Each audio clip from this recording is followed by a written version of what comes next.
او صعوبات في التنفس او في اصوات بتصدر منهم. مفروض ان امتى الام تبتدي تقلق، او ايه الحاجه اللي ممكن تلفت نظرها وطفلها لسه في البدايات وان هو بيصدر منه صوت او اصوات، او ان هو بيطلق عليها شهير اثناء النوم؟ هو الشخير في الاطفال شائع. مم. حوالي 20 او 10% على الاقل من الاطفال بيشخروا. مم. امتى نقلق من الشخير؟ مم. لما يبقى مستمر. يعني اي طفل هيجي له دور برد او زكام او انفلونزا او تضخم في اللوزتين هيشخر، انما ده هيروح الشخير بعد ما يخف من الاعراض دي. انما لما يبقى مستمر وتبقى يعني ظاهره يوميه، نبتدي نطلب من الاهل انهم يراقبوا الطفل اكتر اثناء النوم، وهنقول ليه بعدين.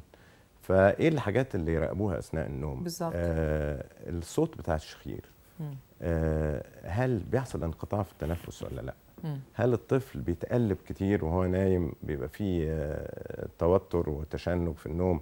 البوزيشن بتاعته هو نايم، هل بيبقى وضعية النوم اللي هو نايم الوضع بتاعه، هل بيبقى بيحاول ياخد نفسه زي مادد رقبته لفوق؟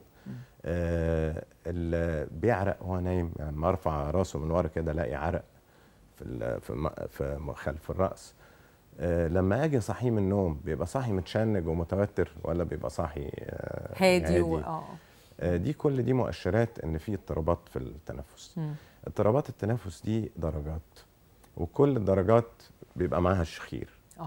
فامتى نقول الشخير ده شخير يعني بسيط، او شخير مؤثر، او ان هو عرض لاصابه بدور برد